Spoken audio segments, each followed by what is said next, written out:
Amigo Jaime Ribeiro, de todas as tardes de terça, engenheiro químico especializado em gestão de negócios, em marketing também, escritor e palestrante, porque as pessoas empáticas serão os líderes do futuro. Esse é o seu livro, aliás, tem livro novo chegando aí, não tem, Jaime? Muito boa tarde, meu amigo, bem-vindo aqui à Tarde Nossa e obrigado mais uma vez por atender a gente, Jaime. Boa tarde, Arnaldinho, boa tarde a todos os ouvintes da nossa rádio. Arnaldinho, livro novo, este ano ainda não. Então me Ainda não, ainda não, mas o lançamento está previsto para 2025, a gente ainda está trabalhando no conteúdo, mas eu estou muito animado nessa construção. Você sabe que parir um livro é um negócio extraordinário, porque você vai mudando junto com o livro vai mudando. Você faz um plano, ele vai ficando de outra forma, mas o livro também vai se transformando. É uma delícia fazer isso. Quem tiver a oportunidade de fazer, eu recomendo muito, Naldinho. Ô Jaime, e aí, vem nessa linha aí, pode dar spoiler, já está trabalhando na ideia, já está escrevendo, vem nessa linha da empatia, como é que é? Arnaldinho, vem não necessariamente na linha da empatia, mas vai falar sobre uma coisa que nós ultimamente temos esquecido muito de falar com crianças, com jovens, com amigos. São temas que geralmente quando entram nas rodas de conversa entre amigos, entram na ordem de julgamento, como avaliação moral dos outros. Então esse novo trabalho ele vai falar sobre as virtudes. E a gente sai agora de uma competência socioemocional como a empatia, a gente vai falar sobre esse tema que parece cafona, que parece que está em desuso, que parece que nós estamos esquecendo de conversar a respeito, mas que é tão importante num mundo tão confuso, num mundo tão líquido como nós estamos vivendo, voltarmos a falar de como as virtudes morais ajudam a equilibrar a vida, ajudam a equilibrar o ser humano, né? Ajudam a nos equilibrar como indivíduo. Então vai falar um pouco sobre isso e está sendo uma delícia construir esse conteúdo. Poxa, que bacana, que legal. Estaremos aqui para este lançamento e, é claro, né, para todo o desenvolvimento aí no decorrer do período, que você pode estar dando um spoilerzinho de vez em quando pra gente aqui, né, já? Afinal de contas, somos amigos, ninguém vai contar nada para ninguém, aquela coisa toda que você já sabe. Ô Jaime, hoje vamos falar sobre infância e fama. Com a internet, com a crescente, né, e o fácil acesso da influência digital, da mídia, das redes sociais, isso também está contribuindo para aguçar aí as crianças a falarem sobre, a tentarem também, porque antes era só a TV, né, a questão do cinema, enfim, na questão de você estar expondo ali seu talento, sua arte cênicas, vamos dizer assim, mas hoje em dia está influencer, colocar, aliás, até os pais colocam os filhos ali, né? Olha, ele tem talento, ele tem dom para coisa, já vou ali, entre aspas, explorar o meu filho. Facilitou, né, Jaime? Com e sem aspas, né, Arnaldinho? Eu vou explorar entre aspas e vou explorar sem aspas também. A gente vê de tudo nesse mundo do entretenimento. A verdade é que a fama e a infância são temas bem complicados de serem equilibrados, tanto do ponto de vista familiar, como do ponto de vista do desenvolvimento da criança e do jovem. E aqui, Arnaldinho, a gente pode se fixar nos exemplos que conhecemos e na perspectiva social, já que eu não sou psicólogo, eu sou apenas um pesquisador do impacto da tecnologia nas relações humanas. E o que a tecnologia tem a ver com fama? Você acabou de falar aí, Arnaldinho. No mundo do like, no mundo das redes sociais, as celebridades mirins se multiplicaram. A gente vê por toda parte, não só as celebridades mirins, mas os candidatos a se tornarem celebridades. Eu vou te confessar, Arnaldinho, que eu sempre observei esse universo com muito interesse, mas o interesse era seguido de uma grande tristeza. Porque ao longo desse tempo que eu acompanho as redes sociais, eu vi também algumas crianças crescerem. E essas crianças, quando cresceram, e a gente observando tanto a rede social dos pais como delas próprias, a gente se depara com um adolescente ou com um jovem adulto com alguns comportamentos que particularmente nos causam estranhamento. A gente precisa lembrar de tudo que é subtraído de uma criança quando ela é exposta à fama. Seja a fama tradicional da TV, do cinema, da música, como essa fama digital também. dos YouTubers, dos TikTokers, dos Instagramers, das pessoas que se tornam essas celebridades digitais. Porque uma criança famosa precisa conviver precocemente com expectativas, ansiedades e frustrações, que particularmente os adultos também não são capazes de lidar com todas essas questões. Os adultos não suportam essas questões tão facilmente. Você imagina uma criança ou um jovem que a sua estrutura cerebral, o seu córtex frontal ainda não está pronto para lidar com algumas questões que o adulto já consegue lidar com um pouco mais de facilidade. A gente sabe que alguns pais sonham que seus filhos sejam famosos e sejam importantes, mas eles esquecem também que enquanto eles se preocupam em fazer com que os filhos se tornem importantes, a vida acha mesmo importante que esses filhos sejam apenas seres humanos, bons seres humanos. E quando essas crianças se tornam adultas, nem sempre continuam famosas.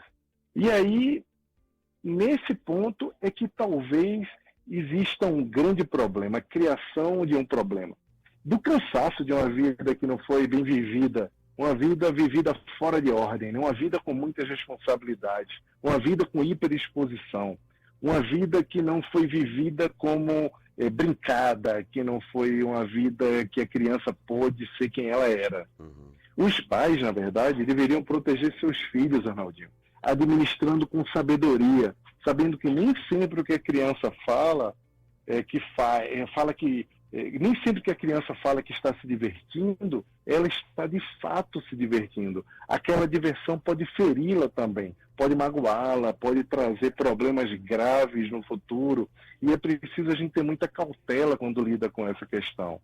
E, geralmente, o que a gente tem visto aí no noticiário, o que a gente tem acompanhado, olha o que aconteceu com o Michael Jackson, olha o que aconteceu agora com a Larissa Manoela, né, da TV Globo, que tem sido bastante debatido, que a gente não entende muito bem o que está acontecendo ali, a gente só tem a percepção que parece que está todo mundo errado. O que nós recomendamos é que, se houver algum problema em família, o mais sensato é se manter esse tema para ser discutido e resolvido dentro do lar. Não há razão alguma para uma dor gerar mais dores, gerar essa exposição. Nós vivemos essa sociedade da exposição, sociedade do like. E pode ser que, quando a gente trata de questões familiares, esse tipo de questão, quando é exposta, pode causar mais dor. E claro que nós sabemos que, muitas vezes, o silêncio pode funcionar melhor nessas questões, em relação a cuidar dessas questões. O afastamento, o silêncio, é um convite sempre ao perdão, um convite para a gente olhar e entender o outro com mais empatia, mas ao mesmo tempo um convite para a gente decidir quem são as pessoas que devem continuar na jornada com a gente. Porque às vezes um pai não tem um comportamento muito adequado com o filho, e não raramente um filho também não tem um comportamento muito adequado com os pais, porque ele perde a conexão com a estrutura familiar e acha que isso é suficiente para fazer com que ele jogue fora todo aquele filme que é a vida, e não apenas uma fotografia, um ponto ou uma questão. Então esse é o leque que eu queria abrir, Arnaldinho, para a gente conversar, e entendendo que esse mundo da fama, esse mundo da hiperexposição, apesar de ser fascinante, ele pode provocar muitas dores, e os pais adoram a ideia de terem esses filhos famosos, quando na verdade eles deveriam estar se preocupando com outras coisas, meu amigo. Você está trazendo aí, né, Jaime, essa questão da exposição cedo demais, ou uma exposição precoce, né, à fama. Isso, bom, de certa forma, acho que não vamos falar generalizar 100%, mas impacta negativamente o desenvolvimento, né, saudável das crianças, de uma grande parte das crianças. Essa exposição pode trazer riscos emocionais. E você falou de Michael, teve a Britney recentemente, também numa relação também conturbada com o pai, que já vinha cuidando da carreira dela também, traz agora a Larissa Manoela, né? Mas a gente vê que nos relatos, assim, dessas crianças que a gente conheceu, quando crianças ainda, né? Sempre tem algum relato de alguma coisa emocional. Como ajudar aí a trazer essa coisa mais saudável. Como que os pais ou os educadores podem ajudar a entender melhor essa jornada aí? Tem que ser na jornada, né, Jaime? Não dá para esperar e cuidar disso depois. Sim, Arnaldinho. Nós temos alguns exemplos também muito bacanas. Não temos só exemplos tóxicos ou exemplos só de pais que tomaram os pés pelas mãos. O próprio filme, aquele... o King Charles, né? Acho que é o King Charles, o pai da Serena e da Serena Williams. Das jogadoras de tênis, das tenistas. Exatamente. Aquele filme, o King Charles, talvez, acho que é isso. Aquele filme dá um exemplo de como um pai foi capaz de preservar muito custo, tomando pressão da indústria, tomando pressão de patrocinadores, tomando pressão das próprias filhas e das famílias, para que as filhas estivessem emocionalmente preparadas para lidar com o sucesso, com a fama, com um lugar que seria um lugar muito difícil para lidar, para uma criança lidar. Então ele soube preservar as crianças até que elas estivessem prontas, fazendo com que elas se dedicassem, brincassem, blindou. Então a gente é capaz de fazer. Nós temos vários exemplos de celebridades que blindam as crianças. Nós temos também exemplos de celebridades que quando a criança nasce, ou antes da criança nascer, já está pegando patrocínio para aquela barriga, quando a criança nasce já está expondo a criança. Tem criança hoje que tem Instagram, cara, que com as suas imagens expostas. E eu sei que particularmente a criança não pode ter gosto sobre isso, mas será que a criança no futuro vai gostar da ideia de ter sido tão exposta como criança ou como pré-adolescente pelos pais, numa rede social que talvez nem exista mais daqui a 10 anos ou daqui a 12 anos? Talvez não. Então a gente tem que pensar sobre tudo isso, a gente tem que ser muito comedido. Meu irmão mesmo, mais novo, o Luiz, que você não conhece, ele demorou... Eu acho que ele nunca postou uma foto do filho dele. O filho dele, Davi, que por sinal é meu afilhado, já tem 12 anos. Nunca houve uma foto nas redes sociais do meu irmão, do Davi. Ele nunca achou que aquele era o lugar para colocar o filho. Ele sempre compartilhou as fotos do Davi no privado, com a família, porque é que interessa ficar observando o filho dos outros, Arnaldinho. Eu vi uma propaganda uma vez, eu vi que teve uma criança que recentemente viralizou, porque uma criança era muito pequenininha e ela conseguia falar palavras muito complexas, muito difíceis. E aí todo mundo achava engraçadinho, bonitinho, tanto que os pais colocavam os vídeos daquela criança nas redes sociais. Depois eu vi que essa criança começou a fazer propaganda para uma determinada instituição brasileira. E eu fiquei pensando se essa criança no futuro, ela vai gostar de ver a sua dicção exposta quando ela não tinha nem 2 anos, sei lá, menos de 2 anos de idade. Talvez essa criança não queira, e talvez não esteja certo os pais explorarem comercialmente uma habilidade de uma criança, uma habilidade que a gente nem sequer sabe se é verdadeiramente algum tipo de habilidade especial. Então existem exemplos de exploração, exemplos de pessoas que fazem isso da forma errada, e por alguma razão o mercado gosta, Arnaldinho. Tem gente consumindo, gente achando engraçado, gente compartilhando. Eu particularmente acho triste, meu amigo. Às vezes, né? Às vezes não, acredito eu. Os pais têm das melhores intenções ali, inclusive, é para próprio benefício do próprio filho e tal, mas eu já vi por menos os filhos se revoltarem depois de adultos contra atitudes de pais quando eram crianças. O Jaime, o Marcos Campos está dizendo pra gente que é o King Richards, o nome do... King Richards. Isso, do filme. Charles Richards, muito bom. Isso. Obrigado, Marcos. A Maísa está dizendo, concordo 100% com essa visão do Jaime aí, que o futuro é dos empáticos. Deixa eu trazer só mais uma participação aqui. A Ana está dizendo o seguinte, como os professores podem auxiliar, Jaime, as crianças a entender a importância de estabelecer limites saudáveis entre uma vida pública e privada? Os professores sozinhos não conseguem fazer muita coisa. Eles precisam do apoio da família. Porque enquanto os professores tentam conscientizar as crianças e os jovens a olhar isso com mais sabedoria e pensamento crítico, se em casa isso estiver sendo fomentado ou estiver revelia, a família não estiver observando, talvez os professores tenham um pouco de dificuldade de fazer esse tipo de conscientização. Porque é um mundo encantador, é um mundo que nos atrai. Você vê, eu não vou mencionar aqui o nome, mas tem jogador de futebol que é um exemplo de ser humano que ninguém absolutamente gostaria de ser, nem ninguém gostaria que sua filha ou seu filho andasse com aquele ser humano. E é um jogador de futebol muito bem pago, muito bem quisto aqui no Brasil por algumas pessoas. Mas quando a gente olha para aquele ser humano, a gente fala, poxa, essa pessoa aí não é referência de nada. E ainda assim é uma pessoa que tem milhões de seguidores, que as crianças, inclusive, admiram esse determinado jogador de futebol, que não é exemplo de absolutamente nada como um ser humano para qualquer criança.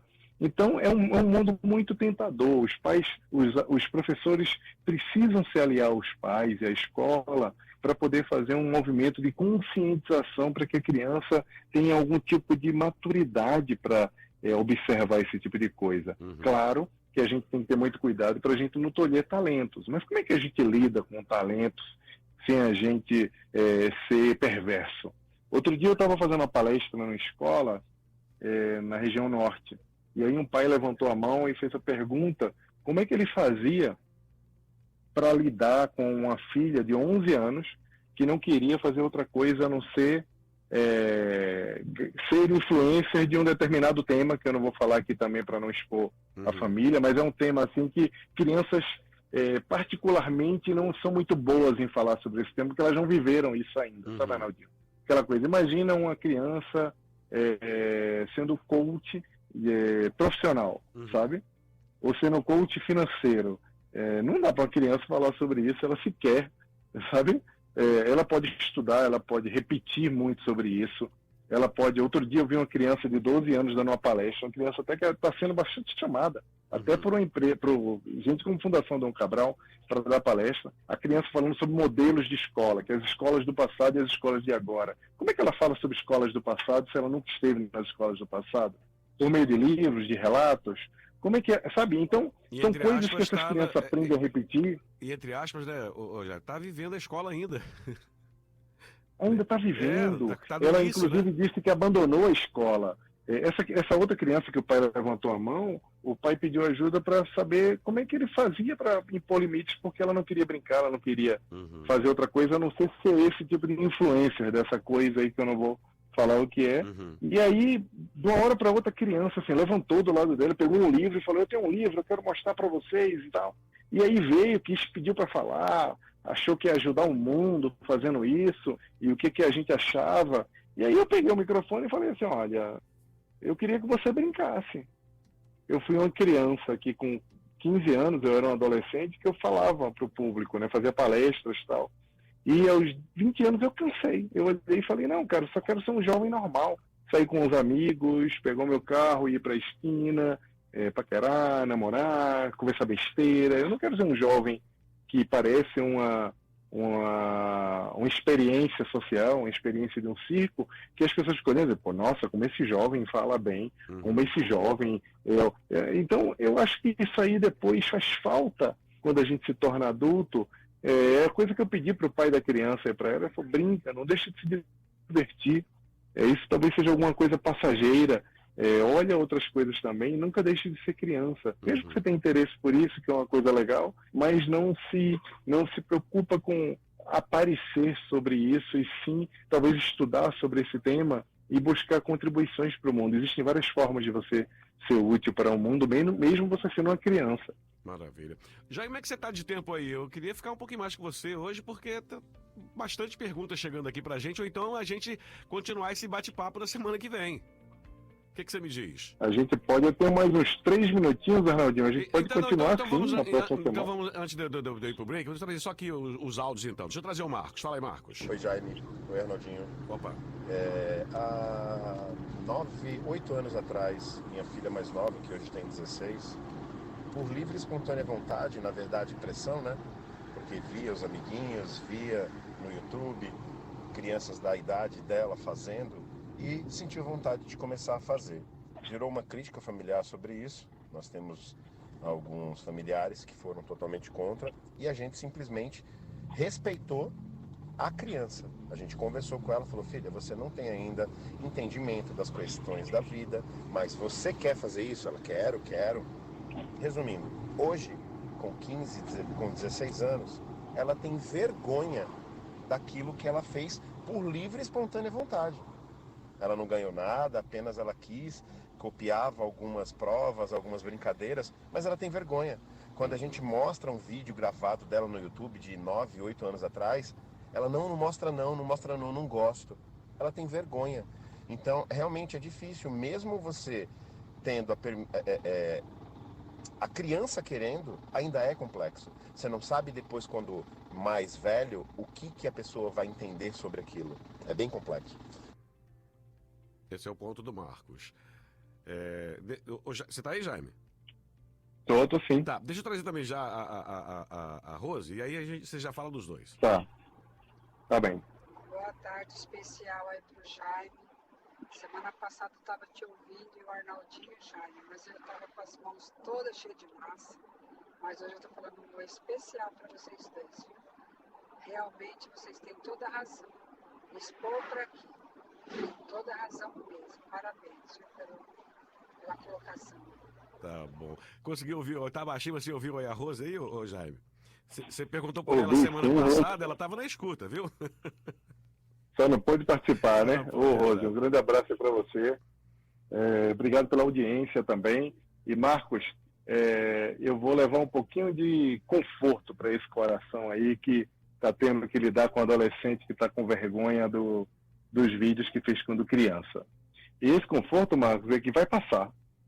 Ela, no futuro, quando olhar para esses vídeos quando era criança, ela vai achar uma graça, ela vai gostar de ver, ela vai se divertir. Como adolescente, ela tem vergonha porque isso pode ser descoberto, alguém pode ver, a adolescência ela está vivendo a adolescência, então ela precisa ainda, tem muitas inseguranças, e essas inseguranças principalmente ser vista como adulta e não como uma criança, mas no futuro ela vai dar boas risadas sobre isso, mas foi um excelente ponto que você trouxe. Coloca esses vídeos aí no privado, não apaga, bota lá no privado para ninguém ver, porque um dia ela vai gostar de ver essas imagens e ela vai dar boas risadas com isso. Então fica tranquilo, mas eu acho que é um bom ponto você trazer, porque isso é igual a tatuagem, quando você faz quando é criança, né? Faz uma tatuagem, acha que quando é adolescente, acha o máximo, ou faz coisas permanentes no corpo e depois você pode se arrepender. Então a gente tem que ter muito cuidado com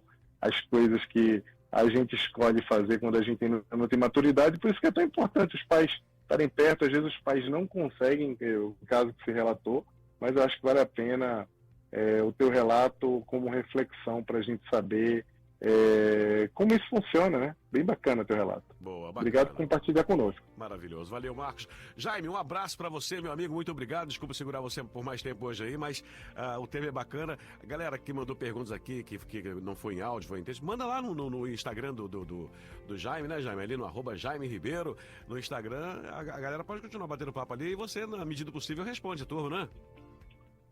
Sem dúvida, Ronaldinho. Pode ir lá no Instagram e manda o direct que eu respondo para vocês, galera. Aproveite, um abraço e até a próxima terça, hein? Maravilha. Aproveite e me segue lá, @Jaime Ribeiro. Jaime, um abraço para você, amigo. Obrigado mais uma vez.